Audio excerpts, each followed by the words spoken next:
Okay, bismillahirrahmanirrahim. Assalamualaikum warahmatullahi taala wabarakatuh. Apa khabar anak-anak murid? Ustaz yang saya kasihi. Alhamdulillah, insya-Allah pada hari ini Ustaz akan terangkan atas tajuk dekat Islam, sirah, bidang sirah, tajuknya ialah kebijaksanaan Nabi Muhammad sallallahu alaihi wasallam. Kebijaksanaan Nabi Muhammad sallallahu alaihi wasallam. Kita masih ingat lagi pelajaran yang sebelum ini berkaitan tentang sirah, bagaimana Rasulullah sallallahu alaihi wasallam telah melaksanakan satu perjanjian, iaitu perjanjian Aqabah, dan akhirnya telah menjadikan negara ataupun bumi Madinah, bumi Yasrib pada ketika itu menjadi suatu tempat perkembangan Islam yang terulung. So pada hari ini kita sambung pada pelajaran sirah tahun 4, iaitu kebijaksanaan Nabi Muhammad sallallahu alaihi wasallam. Semua masih ingat tentang bagaimana dan sifat Rasul, yang pelajaran sifat Rasul, dalam kita belajar sifat Rasul ini pada ketika mana kita belajar dalam akidah, iaitu beriman kepada Rasul. So hari ini kita tengok kebijaksanaan Nabi Muhammad sallallahu alaihi wasallam.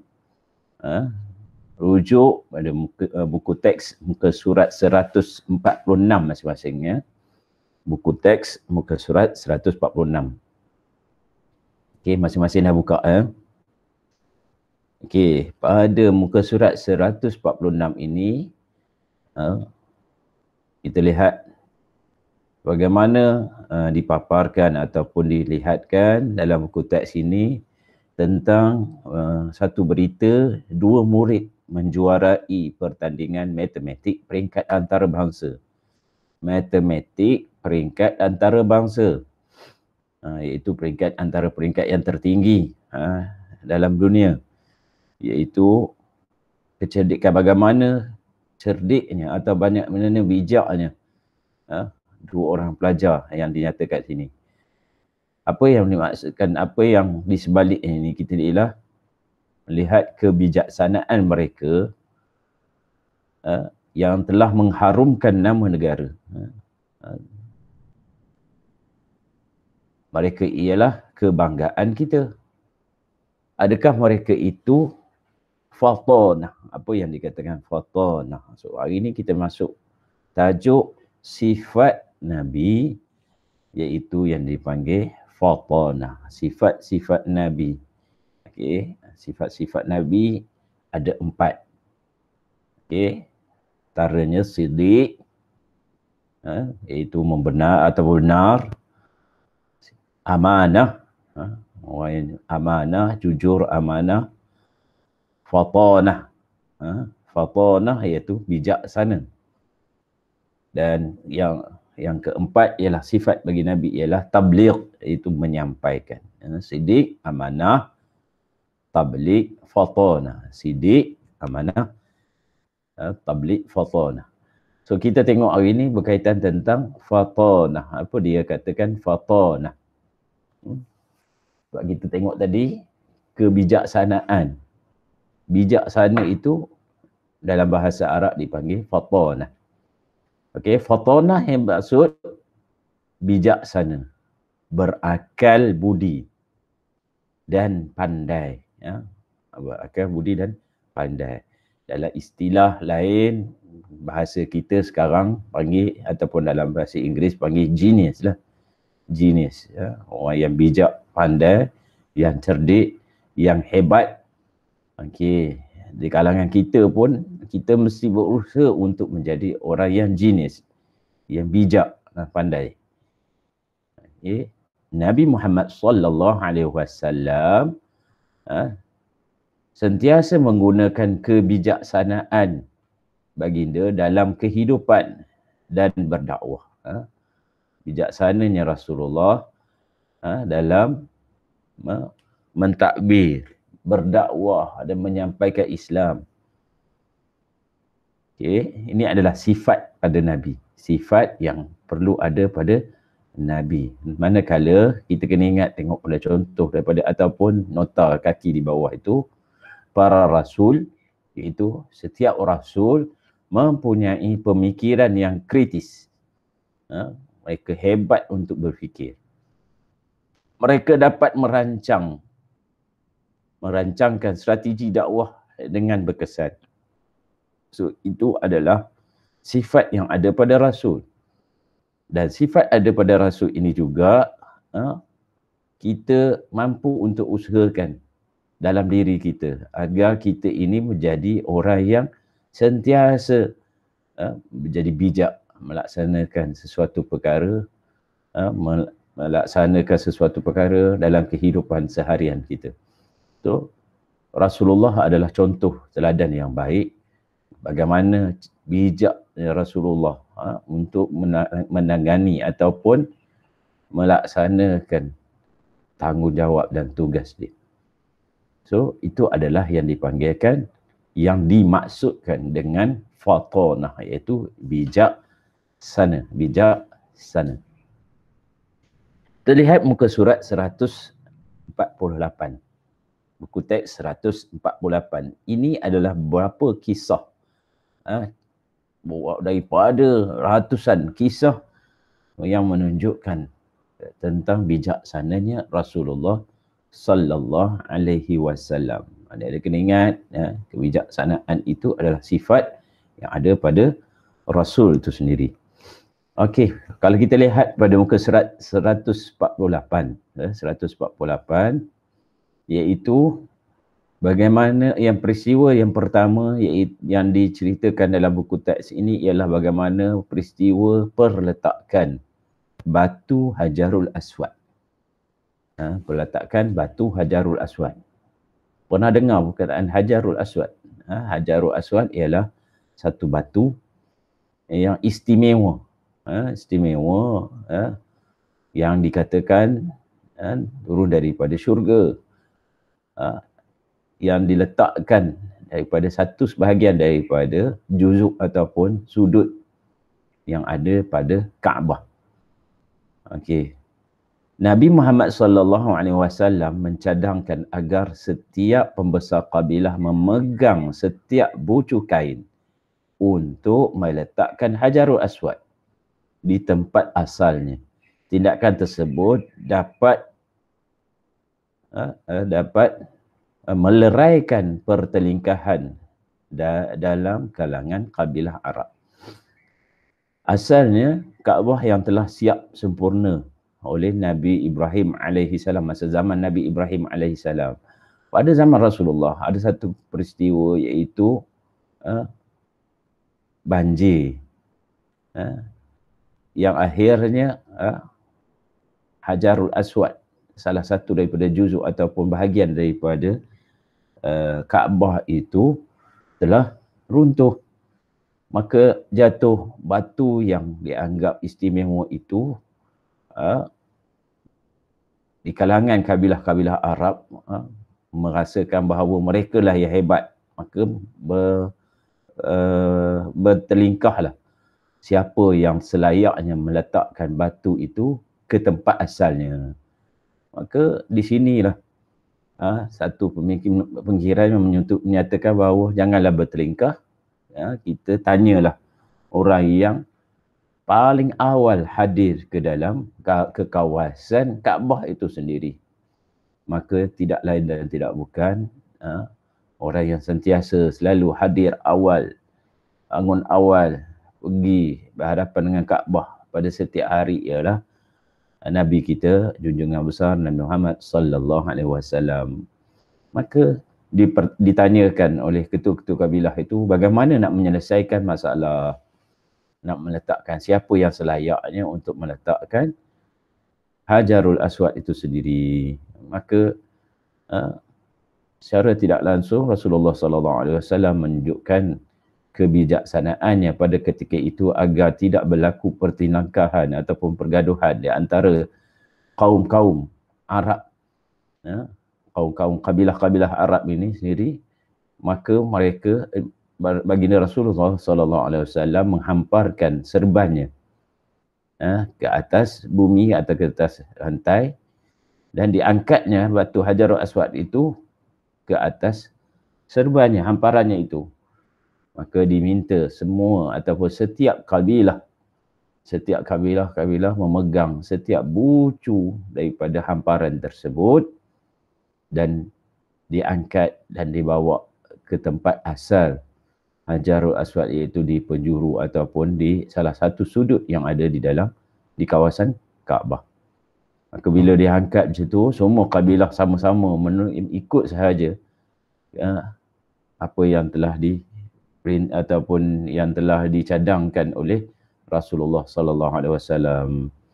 Maka dibawa ke penjuru dan akhirnya Rasulullah meletakkannya ke penjuru Hajarul Aswad itu sendiri.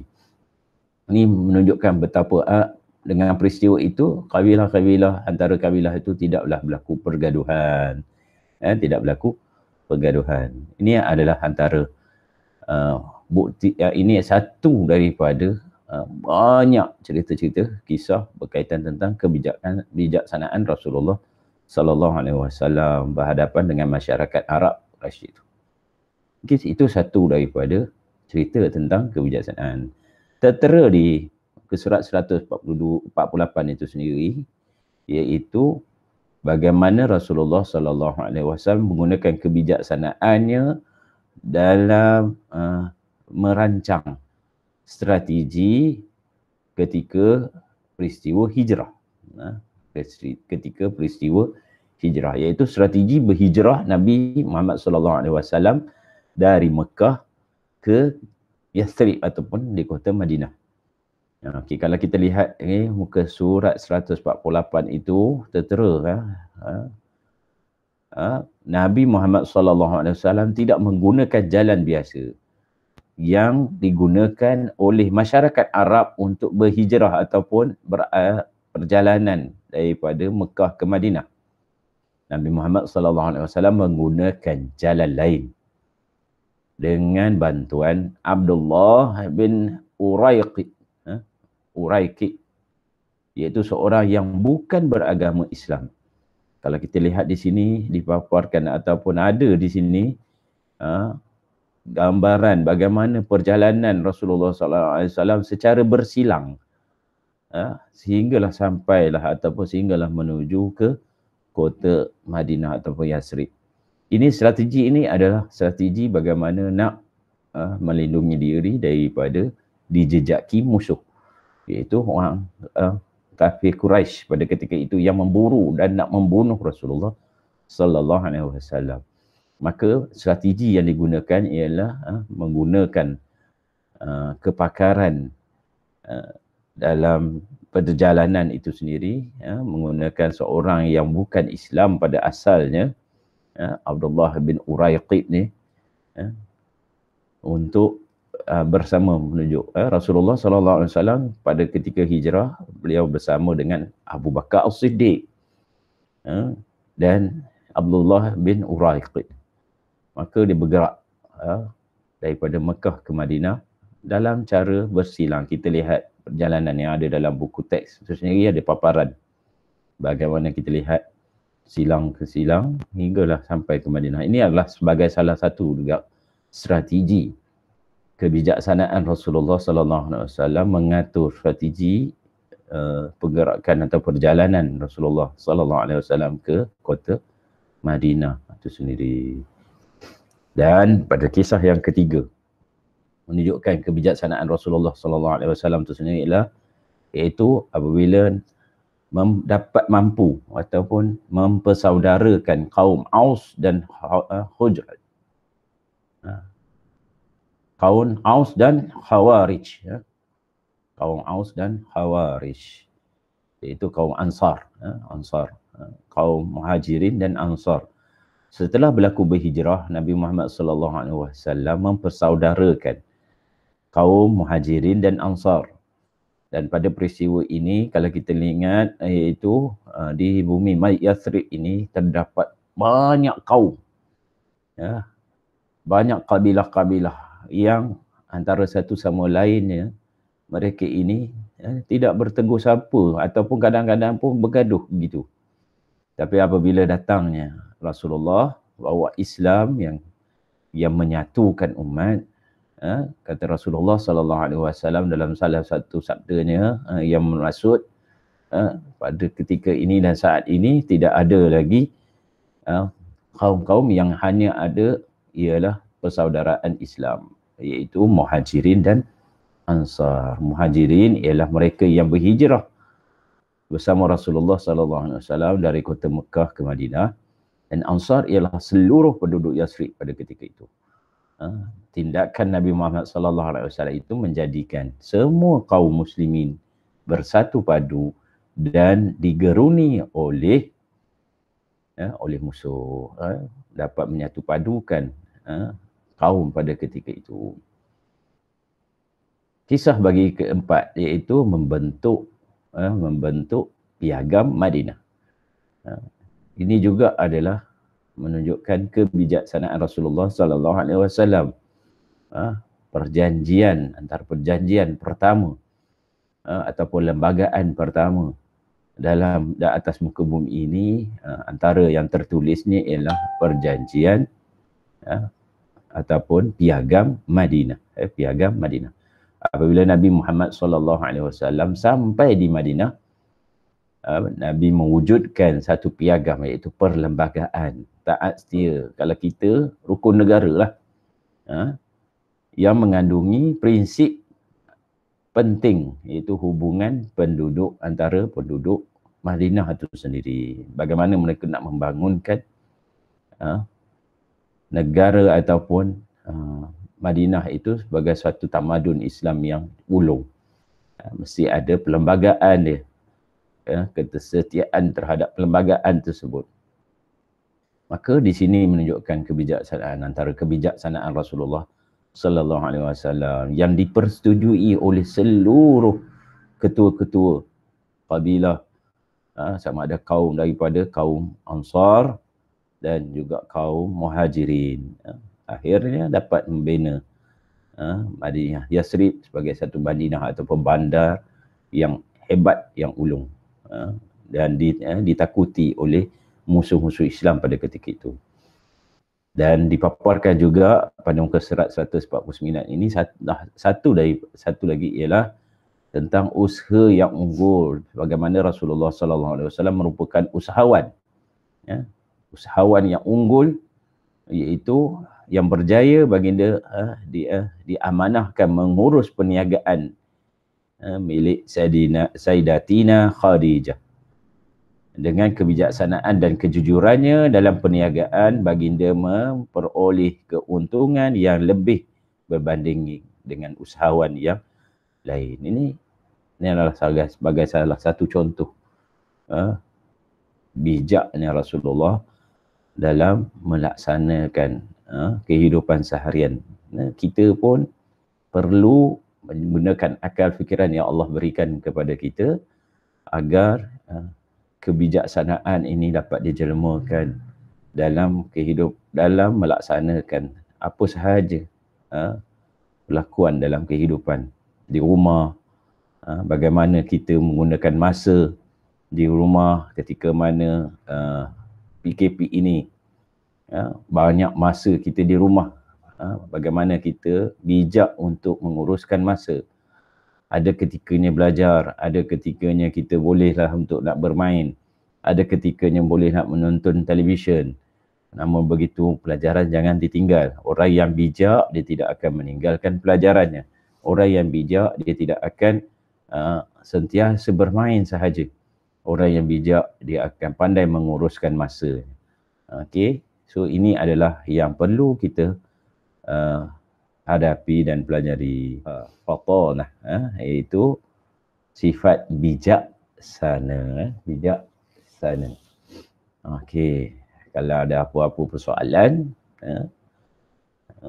anda boleh bertanya pada saya, dan insyaAllah selepas ini nanti saya akan bagi latihan ataupun sebagai rujukan ataupun persediaan untuk kita memahami sebenarnya akan tajuk ataupun apa yang telah kita dengar dan perbicaraan ini tadi.